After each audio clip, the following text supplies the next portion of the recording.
Halo teman-teman, hari ini saya akan tanya-tanya soal pers dan media massa pada kekuatan politik Indonesia. Mari tonggas. Perkenalkan dulu, kakak namanya siapa? Nama saya Reidi.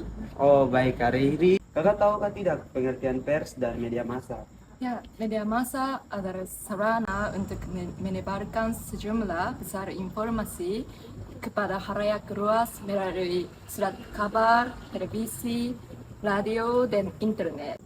Kakak tahu kan tidak fungsi pers dan media massa? Fungsi pers dan media massa tuh dalam konteks kekuatan politik di Indonesia tuh sangat penting karena dia mendukung jalannya demokrasi dan partisipasi dari masyarakat. Terus fungsi pers sendiri itu ada beberapa. Yang pertama sebagai media informasi, di mana memberikan informasi yang terpercaya bagi masyarakat. Berikutnya sebagai kontrol sosial, di mana media dan pers berperan sebagai watchdog atau mengawasi tindakan dari pemerintah dan institusi lainnya. Terus yang berikutnya tuh sebagai fungsi pendidikan, sebagai sarana yang memberikan pendidikan bagi masyarakat. Yang terakhir itu sebagai pengawas pemilu dalam konteks pemilihan umum. Pers dan media massa juga berperan penting dalam mengawasi pemilu dan juga memastikan bahwa pemilu itu berlangsung secara adil. Oke, tunggu lanjut. Saya akan tanya kakak ini mengenai pengaruh pers dan media massa dalam kekuatan politik Indonesia. Ya, saya akan menjelaskan. Jadi begini, yang saya tahu soal pers dan media massa itu, dalam pengaruh pers dan media massa, kita bisa lihat sendiri dalam media massa menjadi sumber utama informasi dalam isu-isu politik. Ya, kalau yang dulu pers dan media massa itu seperti koran atau majalah. Kalau dengan bergantinya zaman sekarang ini, zaman semakin berubah, jadi munculnya media baru seperti televisi dan radio. Jadi dengan munculnya televisi dengan radio itu, mereka mulai mengenal dunia politik dalam pemilu. Dengan media tersebut, mereka dapat melihat dunia, mereka dapat melihat informasi, dan juga mereka dapat mengikuti berita-berita yang saat-saat ini. Dalam media ini dapat melakukan pemilu seperti untuk menyebarkan informasi, memobilisasi dukungan dan menyerang lawan politiknya. Dan banyak juga berita-berita hoax tentang lawan-lawan politik, sehingga itu ya berhati-hatilah dalam menggunakan informasi atau media massa. Sekarang tuh akan bergeser tanya mengenai sumber daya yang dimiliki media massa. Mungkin kakak bisa jelaskan? Oke, jadi sumber daya yang dimiliki media massa dan pers itu ada 5. Yang pertama ada sumber daya manusia, yang kedua sumber daya keuangan, yang ketiga sumber daya teknologi, yang keempat ada sumber daya informasi, dan yang kelima ada sumber daya reputasi dan kredibilitas. Oke, mungkin kakak bisa menjelaskan sedikit terkait dengan sumber yang sudah kakak tadi sebutkan. Oke, jadi sumber yang pertama adalah sumber daya manusia, yang dimana hal ini mereka bertugas sebagai wartawan, editor, dan staff-staff seperti teknisi ataupun manajemen.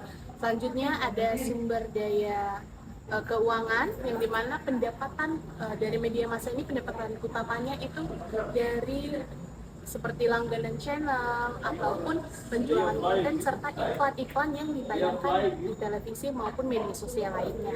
Yang ketiga ada sumber daya informasi, yang dimana mereka memiliki kontak terhadap individu ataupun organisasi untuk mendapatkan suatu informasi. Yang keempat ada sumber daya teknologi, yang dimana mereka ini dalam menyebarkan sebuah berita mereka bisa melalui platform digital, web, aplikasi, dan masih banyak aplikasi lainnya. Yang keempat ada sumber daya reputasi dan kredibilitas, yang dimana hal ini sangat berpengaruh dalam dunia pemberitaan karena ini terkait permasalahan kepercayaan publik terhadap media massa tersebut. Kakak tahu bagaimana perkembangan media massa dan pers? Jadi itu awal mula perkembangan pers dan media massa di Indonesia tuh itu berawal pada masa kolonial, itu zaman Belanda datang menjajah Indonesia itu di abad ke-17. Nah, lalu itu Belanda dia menguasai bentuk penerbitan di Indonesia. Nah, setelah itu di pertengahan abad ke-18 itu ada tuh beredar surat kabar. Nah, surat kabar itu dia bernama Bataviase Nouvelle. Nah, itu terbit pada tahun 1744 di Batavia. Nah, setelah itu tujuan dari berita itu surat kabar itu menyebar di Indonesia itu utamanya untuk kepentingan perdagangan dan juga penyebaran agama. Nah, setelah itu kemudian di tahun 1704 itu ada tuh beredar surat kabar. Surat kabar itu dia menggunakan bahasa Melayu. Itu surat kabar pertama, dia bernama tuh Medan Priaji. Nah, itu dibuat oleh seorang pribumi Indonesia namanya Tirto Aji Suerjo. Nah, itu dia buat berita itu, dan semua yang bekerja di dalam adalah orang-orang pribumi. Nah, setelah itu berkembang lagi, banyak sekali surat-surat kabar yang beredar. Nah, mereka menggunakan bahasa Melayu dan juga menggunakan bahasa daerah masing-masing. Nah, setelah itu berlanjut di tahun 1937 itu beredar lagi berita. Nah, berita itu tuh lembaga kantor berita Indonesia itu namanya Antara. Mungkin teman-teman sudah familiar dengan itu. Nah, Antara ini itu dia sebagai pelopor pers pertama di Indonesia, dan dia juga berperan penting dalam penyebaran informasi dan berita-berita terkait dengan kemerdekaan Indonesia saat itu.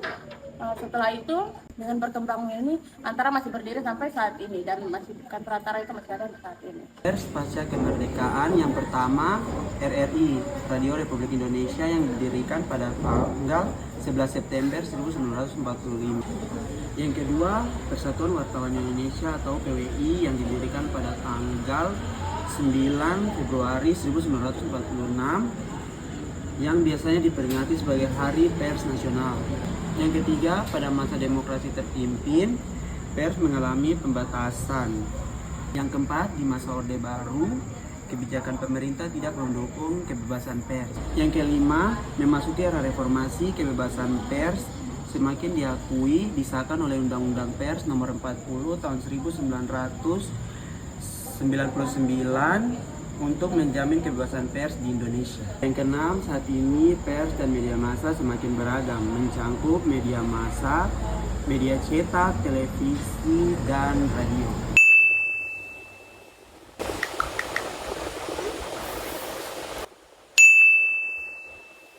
Pada era reformasi tahun 1998, media massa atau pers di Indonesia mengalami perubahan yang cukup besar setelah sebelum pada masa pemerintahan Orde Baru yang mengekang kebebasan pers dalam menyampaikan pendapat. Reformasi pada bidang pers ditujukan untuk memperoleh kehidupan pers yang demokratis, adil, bebas, dan bertanggung jawab. Langkah awal mulainya kebebasan pers yaitu dicabutnya surat izin usaha penerbit pers pada masa pemerintahan B.J. Habibie.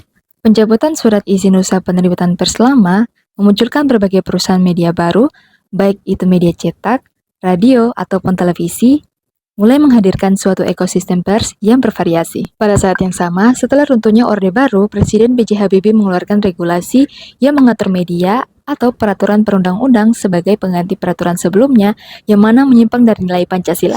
Maka terbitlah Undang-Undang Nomor 40 Tahun 1999 tentang pers.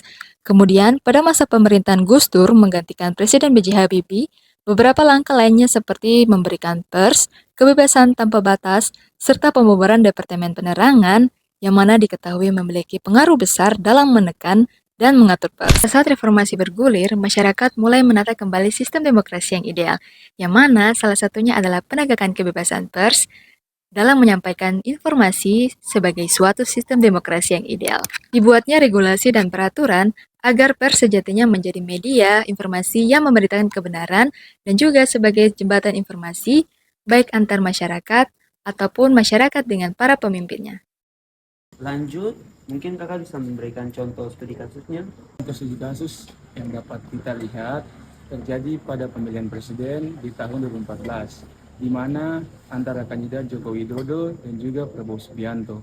Dalam konteks ini, media massa sebagai sarana penyampaian informasi, tetapi juga sebagai alat untuk membentuk opini publik dan juga mempengaruhi pemilihan umum. Peran media dalam pemilu 2014 terdapat dua stasiun televisi besar, yaitu Metro TV dan TV1, yang menunjukkan masing-masing keberpihakan pada kedua kandidat, di mana Metro TV mendukung Jokowi dengan menampilkan sisi positifnya dan memperkecil sisi negatifnya, sedangkan TV1 lebih fokus pada pemberitaan yang merugikan Jokowi dan mengedepankan keunggulan Prabowo. Nah, di sini juga ada strategi pemberitaannya. Yang pertama, mengemas berita untuk mempengaruhi persepsi publik. Yang kedua, menentukan isu untuk menjadi perhatian publik. Dan yang ketiga, penggunaan simbol politik untuk membangun citra kandidat.